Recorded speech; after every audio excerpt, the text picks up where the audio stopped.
Much better. Okay. Hi, class. It's your instructor, Emily Leahy. I'm in my new office. I've had a lot happen as a transition for a while. Um, I'm now working at Dr. Leahy's office. I'm working at my father's clinic. He's a rheumatoid arthritis doctor. A rheumatologist is another term for his specialized practice. And I have started outpatient consultation with his clients and his patients. So it's really neat to do nutrition therapy. So my new title, besides being your college instructor, which I will continue being, is a nutrition therapist. That will be my new title, which is another great thing coming out of dietetics. There's all different types of career opportunities in this amazing field, and I hope that everyone's having a good week. Thank you for emailing me. I really appreciate that. Communication is key, and I said that from the beginning, and I just want to continue that communication. This semester has been tough. I know it has. And I just want you guys to know that I understand, I get it. You just gotta talk to me. That's it.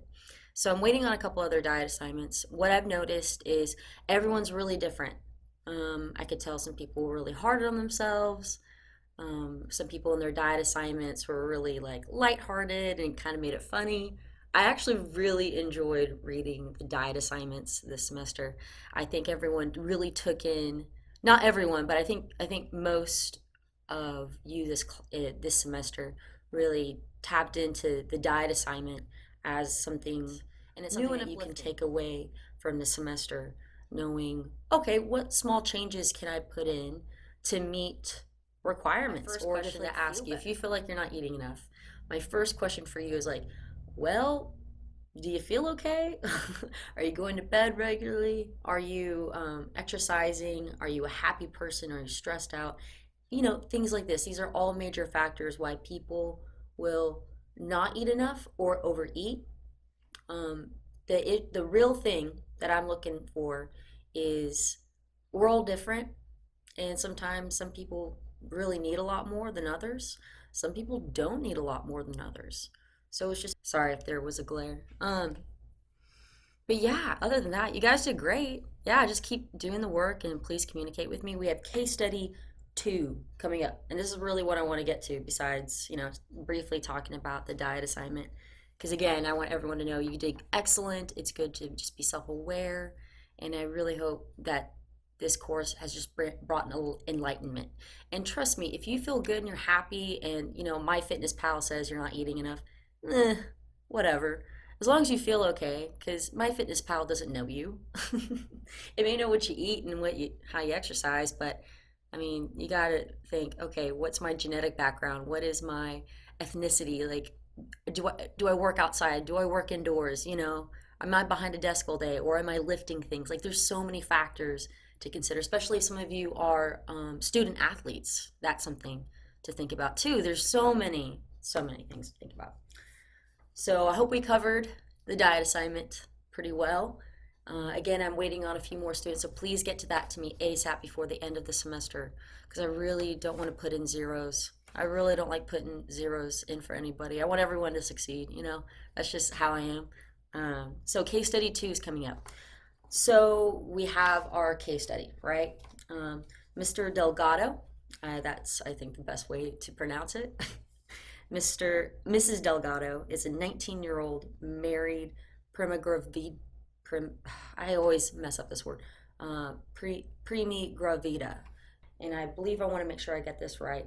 That is someone that's never. This is her first baby to have. She's never had one before, and she might have some health risks going on. So she really needs to pay attention to her nutrition and go see her healthcare team. All these things, very, very important to read about what all this woman needs to have to make sure that she's healthy during and after the pregnancy and she can recover well, and also how to provide nutrition for her baby so that the baby can grow and be fruitful and prosper, and not have so many complications to think about, because we do have infants these days coming out with all these different complications, and it's always tough to watch. I apologize everybody for that.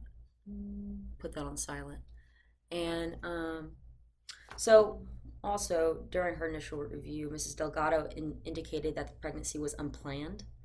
She seemed especially worried about the effects of her irregular diet on the baby. And that's a real thing to think about. A lot of young mothers sometimes don't know they're pregnant until it's way too late, and they might have been making poor nutrition choices. And, the baby's feeding off of that. And that brings such a scare and worry to everybody. Yeah, it's good to be mindful. And I mean, this is a very realistic case study.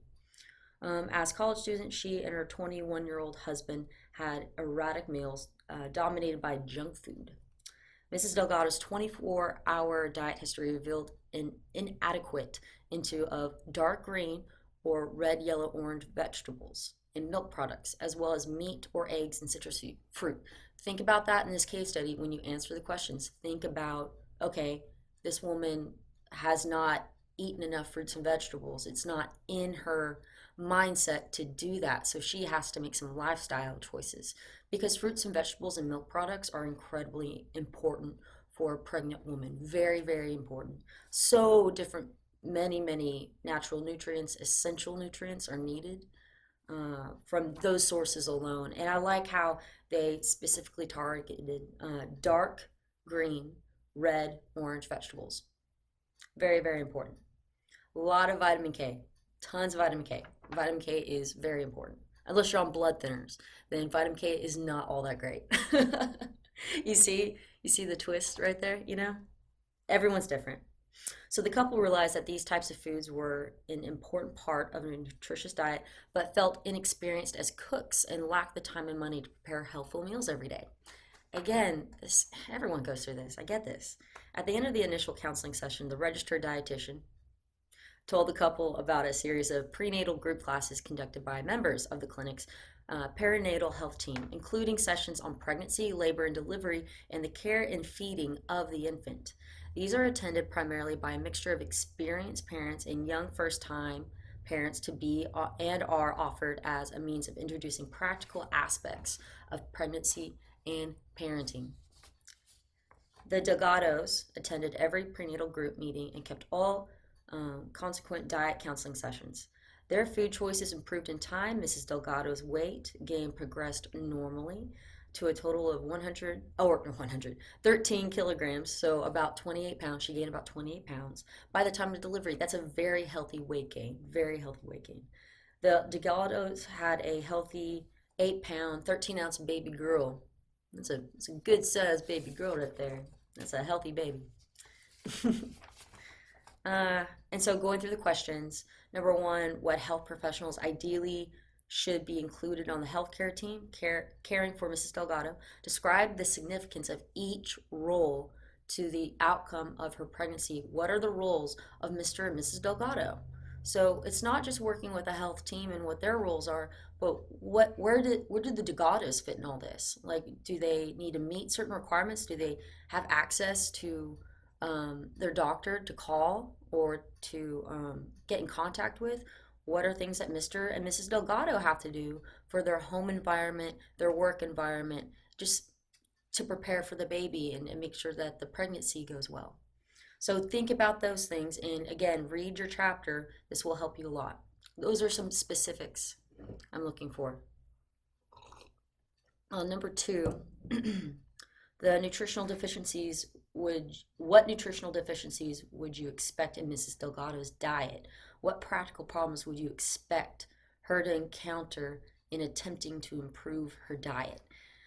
One thing for sure for pregnant women, I can just say right now, if she's not eating a lot of fruits and vegetables, milk products, iron could be a huge issue. Not eating enough grains, iron is folic acid, B vitamins, big one. That's very important. That's just, and you can use that if you want, but definitely go in depth with that. Like, tell me why is iron important? Like, what is it about folic acid that helps a pregnant woman and her baby to develop and grow together,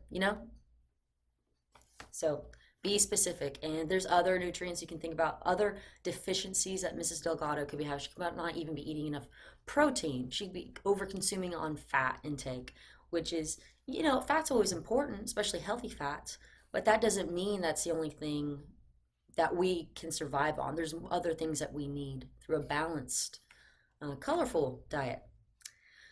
So, talk about that. Write a 1 day meal plan for Mrs. Delgado, taking into account of her lifestyle and schedule as well as the amounts of nutrients considered adequate for pregnancy. So think about what her daily life would be, like waking up in the morning, preparing, meal planning, just like you can think about a bulk meal prep. You can think about that. You can add that as your 1 day meal plan. Um, and remember, they are in the case study, it mentions that they just live a quick life. Like they're young and they're moving and they're grooving. So you gotta think about that. Um, Write a lesson plan for a group session on nutrition during pregnancy. Include general description, behavioral objectives, content, outline, teaching methods, and materials. And please include an evaluation tool. You are more than welcome to use online sources to see a good program as a model to go off of. You can type in nutrition lessons for pregnant women age 21. Like you can be really specific if you want. And it doesn't need to be it's not a whole program. It's just like a lesson for a group session. So it could be over, I think I told one student, it could just be over how to put fruits and vegetables in your daily life. Like how do you sneak fruits and veggies in, you pregnant ladies out there? You know, that just something like that, very specific on the topic, but you can be broad on how you bring it. You can include like a cooking demo as part of the session. You can bring in a health professional. You can bring in a dietitian to speak with the group. I mean, there's all different types of programs that you can kind of venture off to and use, but really give just detail of like, what are you trying to teach me right now? If I'm pregnant and 21, what do I need to know? What is information that you have that I need to know so that I can succeed through my pregnancy? Boom, right there. That's a great example. So definitely hear me on that one. Don't overthink it. Again, please include evaluations tools. I will be looking for that specifically because really the greatest programs ever are ones that have evaluation tools. Number 5, last one. Would you encourage Mrs. Delgado to breastfeed? If so, then why? What factors would you expect might discourage her from trying? What would discourage Mrs. Delgado from breastfeeding her child? What would hold her back? How would you discuss these factors? And there's a number, and I'm looking for specifics. There's actually a list of reasons why pregnant women don't want to breastfeed or what holds them back from being consistent. It could be lack of milk production. It could be well, I've actually have worked in lactation consultation in my past, and I actually worked with young women on even how to breastfeed. So there could be a technique issue about the milk production. There's so many things to consider. I know this is a very odd topic. This is an odd case study, but I believe it's really relevant that people need to know more about is how to take care of the mother and the child before, during, and after the pregnancy.